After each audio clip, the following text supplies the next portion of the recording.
Okay lang, yan na.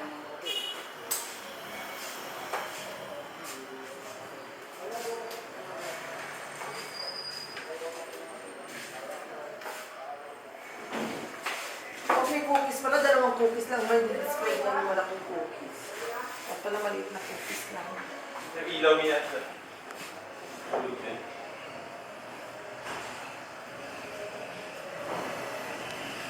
Hello guys, nandito kami ngayon sa business, bagong business ng pamangkin ko si JD, itong Kowa Coffee Shop. Nandito siya sa Cubao, Sa Cubao, sa ano, Liberty Avenue. Liberty Avenue, Cubao. Malapit siya sa Ali Mall. Bukas na soft opening nila, kaya ngayon inaayos na nila yung mga kulang pa. Pero konti na lang.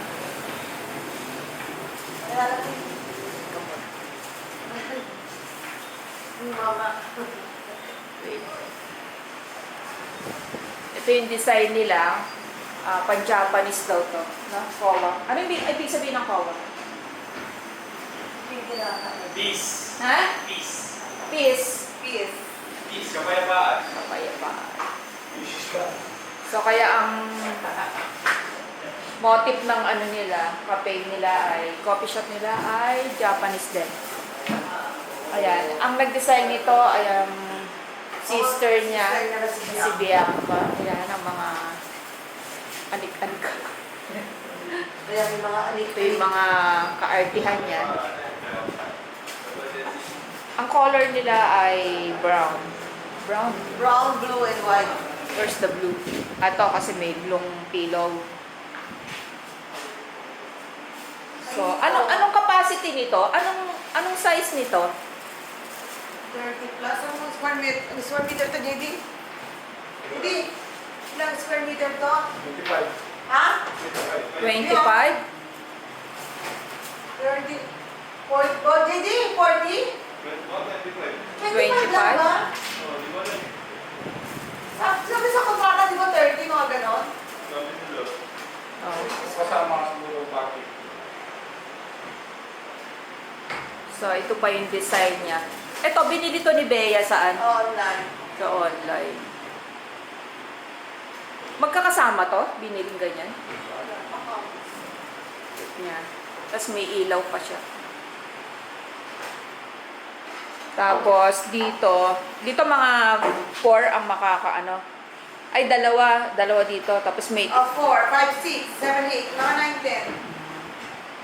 9, 10. dito 4. 4. Tapos may isang maliit. 5, 6, dalawa. Tapos dito 7, 8, dalawa. may dalawa.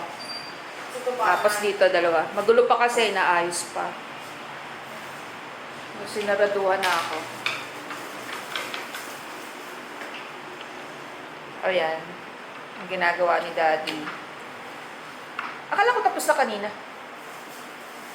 Minsan wala akong ginagawa. Ito yung pinto.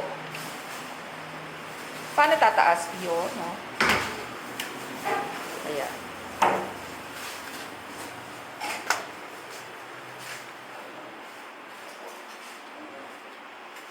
Meron pa rin pala ditong cabinet. Hindi na ganyan. Okay na ba sa akin? Ito yung coffee maker nila.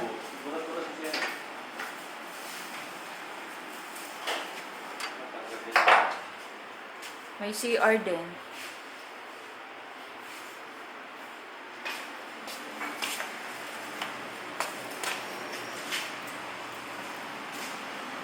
Sila lang nag-ayos dito. Sila Daddy.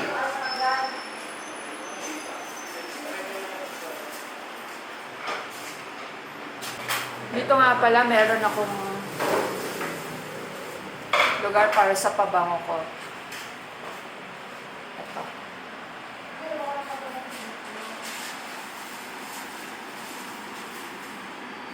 Dito yung pang-gift. Perfume gifts ko. Tapos meron akong diffuser.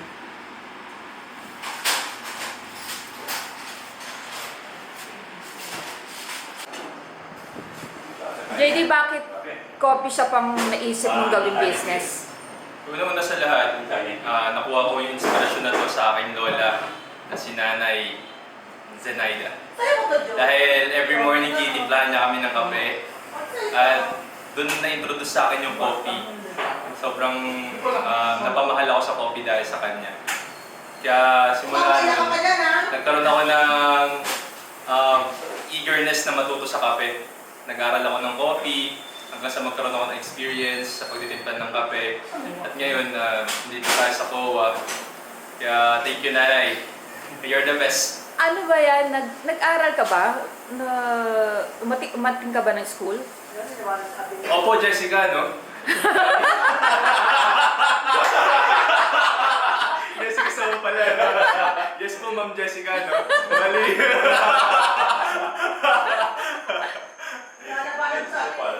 Yes po, Tito Boy. Mali. Umating ka ba ng school? Or ano lang? Bali, nag-aaral Self-learning. ako ng 2 Barista. days course ng barista sa nag-aaral Barista ka ba? Brothers. Ayun. Kasama ko yung kaibigan ko nag-aaral dun. Supposed to be siya sana ang aking business partner. Hindi na tuloy. So, ngayon, bakit COA ang pinangalan mo? Saan mo nakuha yan? Nagsimula si COA sa Japanese concept ng coffee shop. Kasi kami ng ate ko, mahilig talaga kami magpupunta sa mga kapihan, sa mga coffee shops. Then, nakikita namin yung Japanese na style or concept ay wala pag-aano dito sa Pilipinas. Siyempre, kadalasan na nakikita natin yung mga may concrete walls, yung mga parang Korean style. So, nag-isip kami, paano kung dalhin namin yung a little bit of Japan na style ng coffee dito sa Pilipinas. Kaya yun, isa pa dun, dream din namin makarating ng Japan. At yung, sa mga hindi nakakalam kung ibig sabihin ng COA is peace in English translation. Kaya, So, kaya yung mga kape mo, mga Japan style din, gano'n? actually, kape ko, own formula ko yan. Bali, in-formulate ko talaga. Tinansya-tansya ko yung lasa basta makuha ko yung perfect na taste na yun sa preference ko. Kasi sabi nga doon nila, kapag titita ka rin ng coffee, dapat yung preference mo, yung ini-introduce mo sa mga tao gusto makatikim ng kape. So wala tayong tinatawag na pinaka-best coffee dito sa mundo or best coffee dito sa Philippines. It's your preference na ipapatikim mo sa tao. I-introduce mo sa kanila yun na itong taste na to, itong lasa na to. Galing yun sa identity mo, yung pagkatao mo, yung way ng pagtimpla mo. Kaya yun yung isa sa mga na bibigay ng edge sa amin sa mga other competitors, other coffee shops. Ayun, dahil yun yung originality namin, yung taste ng kape namin. So, bali ito yung menu mo. Yes, bali, Anong signature, mo? bali wala pong available ngayon dyan. Pinrint lang po talaga namin walang yan. signatures Dahil mo. trip lang po namin. COA Mocha. Ano ibig sabihin ng COA Mocha? Ang COA Mocha is ang aming signature drink na cafe mocha na may heavy cream sa taas. Tapos sea salt latte. Bali, kaya ako siya nilagay dito dahil masarap talaga siya dahil nagko-complement yung lasa ng cream tsaka ng kape. Na Original mocha. talaga yan? Opo, original po. Yung sea salt latte. Sea salt latte, original ko rin to. Siyempre di ko pwedeng sabihin yung ingredients ko dyan. Siyempre. Pero pwede nyo itry yan kasi 180 lang naman siya. Tapos di lang naman yung kape. Yung magbibigay value sa 180 nyo. Teka, yung 180, isang size lang pala yan, ano? Yes. Anong size ng ano mo? 16 ounce. 16. Less ice. Wow. Less ice. Less yes. ice. No ice. Kasi may mga nachechempuan po tayo, no? Mga 22 ounce. Pero 90% yellow, 10% lang talaga yung kape.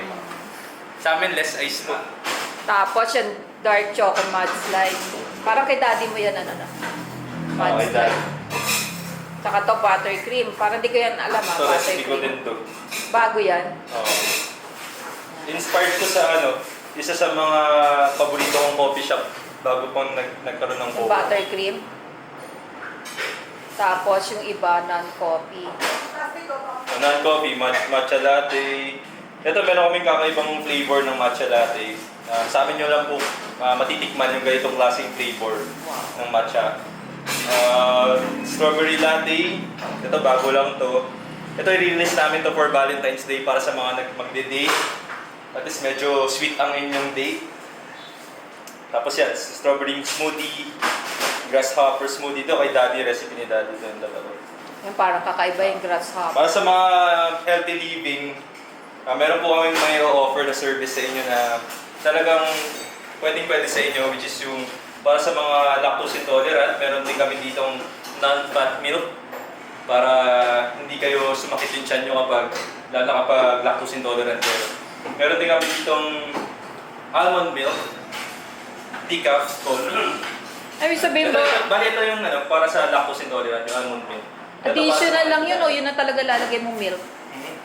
Yung almond milk, yun na Hindi. talaga. May add-on yan kapag Add-on lang. gusto nila ng healthy na option. Tapos meron din kami decaf para sa mga acidic, ganyan, sumasakit yung sigmura pag minum ng kape. Ayan. Yes. Pakita po natin yung nagtatanong sa akin. Kilala na ako. Nahiya eh.